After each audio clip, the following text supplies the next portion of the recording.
I want to talk about a few different issues today, but I want to begin with a very urgent one in Sri Lanka, because a British Sri Lankan journalist has been shot in the last few hours and injured severely in the neck. He works for a newspaper that in the past has been quite critical of the Sri Lankan government. The editor was killed some years ago. What's your reaction to this particular shooting? I'm deeply disturbed by this particular shooting because it's a journalist and he's attached to a newspaper that is known to be critical of the government, particularly on accountability and injustice issues, which are issues that I cover.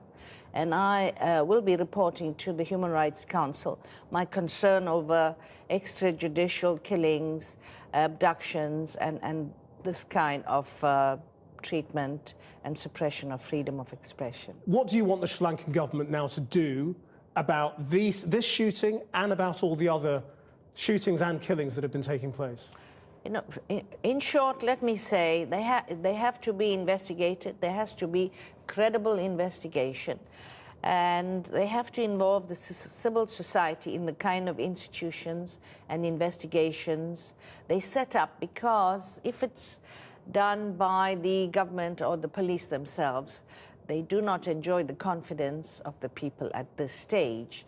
They should implement the recommendations of their own LLRC, and that is to hold proper investigations, not military courts, because they do not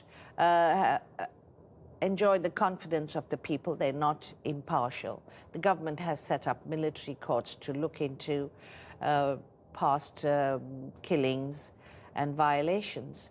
All this will be debated in the Human Rights Council in March, because I have filed a report there, once again offering assistance such as investigative expertise and addressing impunity and accountability. And we're also very, very willing to ensure that civil society is geared to play a role there.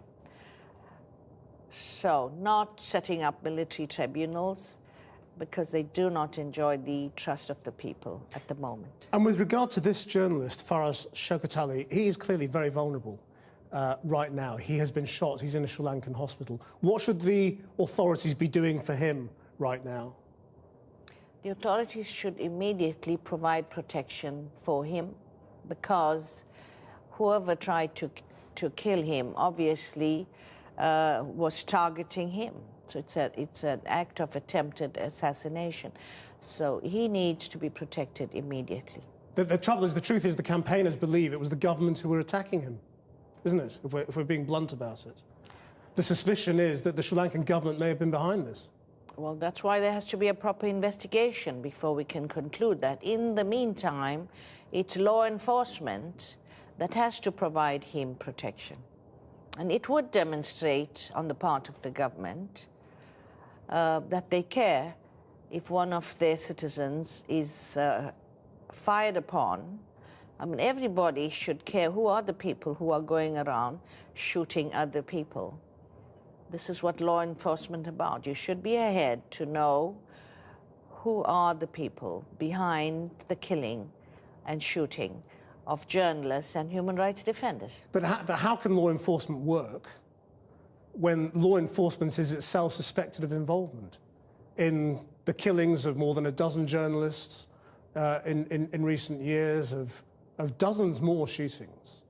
I mean, when you call for law enforcement, in practice, that's impossible, isn't it? Well, that's what they have, and the Sri Lankan government swears by the integrity of their army and their police. Well, it's time they demonstrated that.